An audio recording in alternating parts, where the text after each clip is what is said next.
नमस्कार दोस्तों, मैं हूँ सीमा वालिया। स्वागत करती हूँ आप सभी का मेरे चैनल सीमा वालिया में।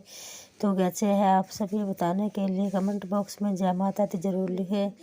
तो दोस्तों, इस वीडियो में हम जानेंगे घर में सुख समृद्धि और बरकत के लिए हमें कौन कौन से कार्य है जो हमें करने चाहिए।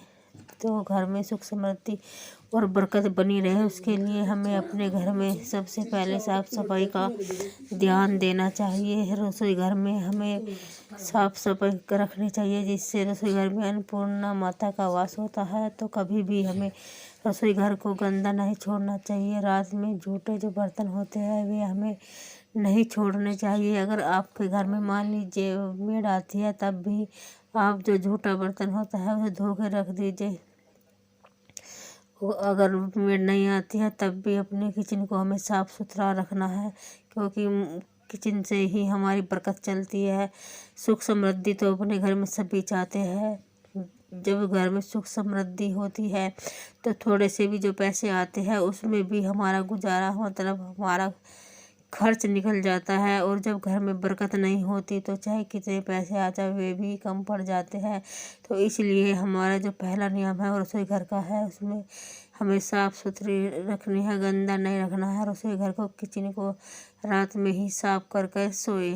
ठीक है जी। तो ये हो गया हमारा पहला नियम। और दूसरा नियम क्या है, तो देखिए रसोई घर में हमें कभी भी अपने सामग्री जो खाने पीने की होती है, जैसे कि नमक हो गया, हल्दी हो गई और चावल हो गई, ये सारे सामान हमें अपने रसोई घर में ख़त्म नहीं होने देना चाहिए।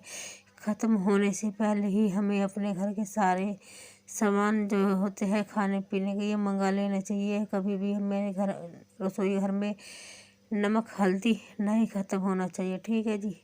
और तीसरा नियम क्या है, देखिए शाम के समय में जो उजली वस्तु होती है, जैसे कि नमक हो गया, दूध हो गया, दही हो गई, चावल हो गई, हमें कभी किसी को भी नहीं देने चाहिए अपने घर में से, क्योंकि कहीं ना कहीं इनमें भी माता लक्ष्मी का वास होता है। और शाम के समय में जब हम किसी को ये वस्तु देते हैं तो ये हमारे घर से माता लक्ष्मी चली जाती है। इसीलिए हमें कभी भी किसी को उजली वस्तु शाम के समय नहीं देनी चाहिए। ठीक है जी। और चौथा नियम क्या है कि जैसे कि हम खाना बनाते हैं और खाना बनाते समय हम चूल्हे पर से ही रोटी सर्व कर देते हैं, सब्जी सर्व कर देते हैं, तो ये जो है अच्छी आदत नहीं है। हमें कभी भी डायरेक्ट चूल्हे पे से उतार कर तवे से तो रोटी सेकी हमने तवे पे से ही खाने वाले की थाली में परोस दिया, तो इस तरह घर में बरकत नहीं होती और खाने वाले के शरीर में भी खाना नहीं लगता। ठीक है। तो हमें पहले ये नियम बना लीजिए, पहले रोटी हमें थाली में रखनी है और थाली के बाद ही हमें खाने वाले की प्लेट में परोसनी है। और सही इसी तरह सब्जी भी डायरेक्ट हमें चूल्हे पे से नहीं देनी चाहिए। ठीक है जी। चूल्हे पे से नहीं देनी चाहिए, उतार कर ही अपना थाली में कटोरी में परोसनी चाहिए। और अपने घर में हमें साफ सफाई रखनी चाहिए। दीप शाम के समय में घर में दीवा जलाना चाहिए, आरती वगैरह करनी चाहिए, जिससे हमारे घर में तुलसी पे भी हमें शाम के समय में दीवा जलाना चाहिए, जिससे घर में अच्छे पॉजिटिव माहौल बन जाए। तो ये सारी बातें हमें अपने, सारे नियम हमें अपने घर में करने चाहिए। और जी, जो हमारे घर में हम झाड़ू लगाते हैं, सारे में झाड़ू लगाते हैं और इसका अपना कचरा इकट्ठा कर देते हैं और उस कचरे को स्टोर करके हमें कभी नहीं रखना चाहिए। मान लीजिए हम कचरा घर में इकट्ठा करके रखते हैं, कई कई दिन हो जाते हैं, तो उसमें से बदबू आने लगती है। अपना रोज का ही जो कचरा होता है हमें उसे बाहर फेंक देना चाहिए या किसी पे फेंकवा देना चाहिए।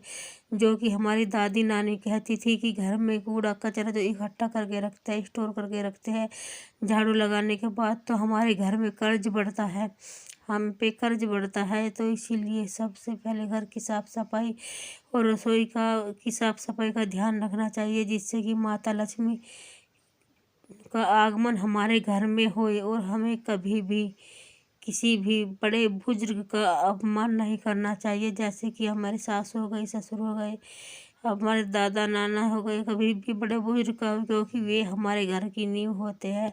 तो हमें उनका अपमान कभी नहीं करना चाहिए जिससे कि उनका दिल दुखे। और जब उनका दिल दुखता है तो हमें भी अच्छा नहीं लगता। तो इसलिए हमें कभी भी बड़े बुजुर्ग का जो अपमान है वो नहीं करना चाहिए, ठीक है। और बच्चों को भी ज़्यादातर नहीं डांटना चाहिए, प्यार से ही समझाना चाहिए, प्यार से ही अपने घर में रहना चाहिए। जिस घर में प्यार होता है, मान सम्मान होता है, वहीं पे माँ लक्ष्मी रुकती है और वहीं पे वहीं से वहीं बरकत होती है, ठीक है। तो हमें इन सारी बातों का ध्यान रखना चाहिए। और आप लोगों को ये वीडियो पसंद आती है तो मेरी वीडियो को लाइक और चैनल को सब्सक्राइब कर दीजिएगा। और फिर मिलती हुई एक नई वीडियो में, तब तक के लिए नमस्कार दोस्तों। स्वस्थ रहिए, सुरक्षित रहिए और जाकर रहिए, खूब खुश रहिए। धन्यवाद।